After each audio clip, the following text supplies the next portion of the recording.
প্ৰথমতে মই সকলো নিউজ চেনেলক ধন্যবাদ প্ৰকাশ কৰিছোঁ যে 38 নম্বৰ ভৈৰৱকুণ্ড ব্লক সমিতি হয়। আজি আমাৰ 38 নম্বৰ ভৈৰৱকুণ্ড ব্লক সমিতিত এটা মাছ গেদাৰিং এণ্ড জইনিং প্ৰগ্ৰাম আমি আজি আমাৰ চেণ্ট্ৰেল কমিটিৰ নিৰ্দেশমৰ্মে আমাক উদযাপন কৰিব দিছিল। আমি মানে ইয়াত এনেকৈ এটা গেদাৰিং আমি বনাবলৈ সক্ষম হৈছোঁ।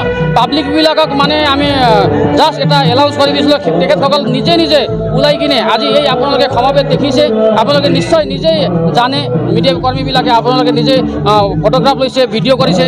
তো ইয়াত কিমান মানুহ এটেণ্ড হৈছে, লগভগ 15,000 এবভ মানুহ ইয়াত এটেণ্ড হৈছে, লগভগ আপোনাৰ 1500 ওপৰ মানুহ ইয়াত জইনিং কৰিছে। বিভিন্ন জাতি জনগোষ্ঠীৰ বিভিন্ন ধৰ্মাৱলম্বীয়ে ইয়াত গোৰ্খা সমুদায় আছিল, বড়ো সমুদায় আছিল, আদিবাসী সমুদায় আছিল, ইয়াত চাওতাল সমুদায় আছিল, বিভিন্ন জনগোষ্ঠী এটা বিশালভাৱে এটা জইনিং ইউপিপিএলত জইনিং কৰিছে। এইটো ইউপিপিএলত এটা যি বিশ্বাস লৈছে ৰাইজে, যি ইউপিপিএলে কাম কৰিছিল, যি হিচাপে ইউপিপিএলে ৰাইজৰ মাজত গৈ কিনে এটা উন্নয়নমূলক কাম কৰি আছে, ৰাইজে নিজে উপলব্ধি কৰিছে, সেইকাৰণে তেখেতসকল নিজে ওলাই আহিছে। আমেৰিকা কাম কৰি দেখা পৰা নাই, আপোনাৰ 3 বছৰত এটা কৰি দেখুৱাই আছে, ৰাস্তা ঘাট, দলঘাট, পানী উজলা চব কৰি দেখাই দিলা। নিশ্চয় ইউপিপিএল বোলা বস্তুটো by the people, of the people, for the people. UPPL চৰকাৰ মানে ৰাইজৰ কাৰণে, ৰাইজৰ বাবে আৰু ৰাইজৰ হৈয়ে আজি ইয়াত আছে। মানে গণতন্ত্ৰৰ যিটো এটা ডেম'ক্ৰেটিক হয়, চৰকাৰ বোলা বস্তুটো ৰাইজৰ কাৰণে। আমি এটা ৰাইজক উন্নয়নমূলক কাম কৰিব, ৰাইজৰ সমস্যা সমাধান কৰিবৰ কাৰণে আহিছোঁ। চৰকাৰ বনাইছে ইয়াত আৰু ৰাইজে নিশ্চয় বুজি পাই আছে। আজি 17 বছৰত তেখেতসকলে যদি কাম কৰিলে হয়, আজি ইউপিপিএলে কাম নকৰিলে হয়। 17 বছৰ ৰাজত্ব কৰিব তেখেতসকলে 2300 কোটি টকা ইয়াত আমাৰ চৰকাৰক এটা ধাৰ লগাই গৈছে, ঋণ কৰি গৈছে। আজি এইটো ঋণটো আমি পৰিশোধ কৰি আছোঁ। যদি উন্নয়ন কৰিলে হয়, আজি ইউপিপিএল চৰকাৰে বিভিন্ন আঁচনি, আলাৰী চৰাং আঁচনি, ৰোগ নিৰ্মল, পঞ্চায়ত বিধাংকি, মাইনৱ চৰং বিধাংকি, বিভিন্ন আঁচনি লৈছে। ইয়াত 35টা ফ্লেগশ্বিপ এটা এজেণ্ডা লৈ কিনে ইউপিপিএল চৰকাৰে কাম কৰি আছে। বিভিন্ন আপোনাৰ এগ্ৰিকালচাৰ চেক্টৰত হওক, আপোনাৰ উন্নয়নমূলক খেতি কেনেকৈ কৰিব পাৰিম আমি, আপোনাৰ কটাৰী ফাৰ্ম হওক, পিগাৰী ফাৰ্ম হওক, পলিট্ৰি ফাৰ্ম হওক, এইবিলাক বিভিন্ন আঁচনি লৈ কিনে যুৱাহঁতক বা চেল্ফ হেল্প গ্ৰুপহঁতক মানে আমাৰ চৰকাৰে এটা উন্নয়নমূলক দিশত আগবঢ়াই লৈ আছে। এইটো এটা বহুত ডাঙৰ কথা। ইয়াত মানে বিপিএফে কৈছিল যে আমাৰ চৰকাৰ আহিলে আমি ভূমিৰ অধিকাৰ দিম, ভূমি পট্টা দিম। তেখেতসকলে 17 বছৰ ৰাজত্ব কৰি ইয়াত ভূমিৰ পট্টাটো কিয় দিব পৰা নাই? তেখেতসকলে 17 বছৰ ইয়াত ৰাজত্ব কৰি ভূমিৰ সমস্যা কিয় সমাধান কৰিব পৰা নাই? এইটো আমাৰ প্ৰশ্ন হয়। আজি তেখেতসকলে দায়িত্বত নাই, আজি তেখেতসকলে শাসনত নাই, তেতিয়া সিহঁতে কৈ আছে। কিন্তু ৰাইজে এটা বিশ্বাস কৰিছে, ৰাইজে উপলব্ধি কৰিছে যে বিপিএফক কেতিয়াও ৰাইজে মানে আৰু বিশ্বাস নকৰিব।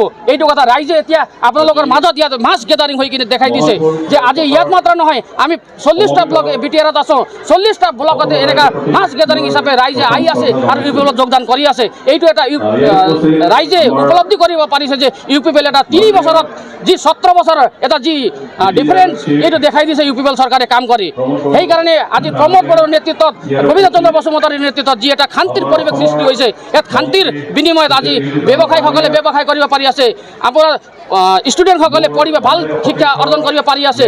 সকলো দিশত মানে এটা ভাল এটা শান্তিৰ পৰিৱেশ এটা বনাই দিছে। এইটো এটা বহুত ডাঙৰ কথা হয়। আৰু এইটো শান্তিৰ পৰিৱেশটো আমি সদায় যাতে ৰাইজৰ বিশ্বাসত আমি সদায় এই শান্তিৰ পৰিৱেশ আমি ইয়াত অটুট ৰাখিব পাৰোঁ, এইটো আমাৰ লক্ষ্য হয় আৰু আমাৰ উদ্দেশ্য হয়। আজি প্ৰথমতে মই ইউপিপিএলৰ আজি প্ৰথমবাৰৰ পৰা জইন হ'লোঁ। ৰাজনীতিৰ পথাৰত এই প্ৰথম মোৰ খোজ। বিশেষকৈ আজি প্ৰমোদ বড়ো ডাঙৰীয়া আৰু আমাৰ গোবিন্দ বসুমতাৰী ডাঙৰীয়াৰ বা সিহঁতৰ যিটো ভিজন, BTC ডেভেলপমেণ্ট কৰা যিটো কাম কাজ, এইটো চাই আকৰ্ষিত হৈ মই আহিছোঁ আজি ইউপিপিএল দলত। মই কোনো পাৰ্টিত নাছিলোঁ, মই ছাত্ৰ সংগঠন আছিলোঁ, অল আছাম বেংগলীছ ফেডাৰেশ্যনৰ BTC ৰিজনৰ মই জেনেৰেল ছেক্ৰেটাৰী হয়। মই যোৱা মাহত মই ৰিজাইন দিলোঁ, ৰিজাইন দি মই ইউপিপিএলত আজি যোগদান দিলোঁ। আচ্ছা, আমি দেখা পালোঁ ইউপিপিএল পাৰ্টি মানে বহুত শান্তি পৰিৱেশ আনি আছে, এই ক্ষেত্ৰত আপোনালোকে কি যোগদান দিয়ে? নহয়, এই শান্তি প্ৰক্ৰিয়াৰ কিবা কৰাৰ কাৰণে আমি আজি আহিছোঁ। নহ'লে আমাৰ ষ্টুডেণ্ট হিচাপে মই কেতিয়াও ভবা নাই যে ৰাজনীতি কৰিম বুলি ভবা নাই। বা আমাৰ আকাংক্ষা যিখিনি আমাৰ সমাজৰ বা বাঙালী জনগোষ্ঠীৰ যিটো আমাৰ যি উন্নয়নমূলক কাম কাজ যথেষ্টখিনি হৈছে এই 3 বছৰত।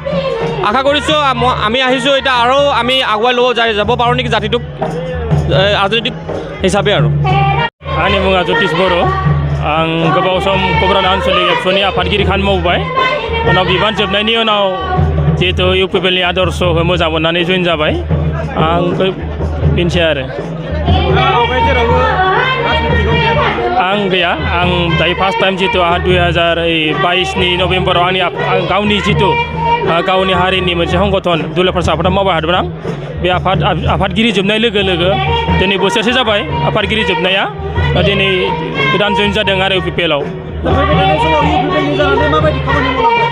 दायो जितु दायो मोनसे राजनितिकआव दायो फार्स्ट हाबदों जिहेतु मोनसे आं गोदाव जातियावमोन जातिनि मोनसे मावनाय आरो बियो समाजनि मोनसे मावनाय बे आलादा जासिगोन जिहेतु बे राजखान्थियाव जेरै रायजो राजाखौ गासै हारि हारिसा लानानै मावनांगौ बेखौ लानानै आं दायो जितु आदर्श दोङो आं बे आदर्शखौ जों पार्टिनि थ्रुयै मावलांगोन आरो समाजनि नोंथाङा UPPL आव जगदान जाबाय गुबै जाहोना मा खारन बारखियाथ' गोबां दंमोन जितु जोंहा मोनसे फोथायनाय दोङो जितु जों फरायसा आफाद थानाय समाव जितु मोनसे 2020 नि 27 जन एकर्ड जादों दा बे एकर्डनि खामानियाव जितु जों संगठन हिसाबै जों मावबोबाय दा बे एकर्डखौ गासै इमप्लिमेन्ट खालामनो थाखाय जितु राजखान्थि मावनाय UPPL आव जोंनि गोबां दैदेनगिरि इन्टेलेक्सुवेल दङ जितु फरायसा आफादनि NDP-निफ्राय जन एक्सननिफ्राय दा बिथांमोनानो आरो जों दायो ज' जानानै जितु मदद होनांगोन आं सानदों जाहाथे गुबुन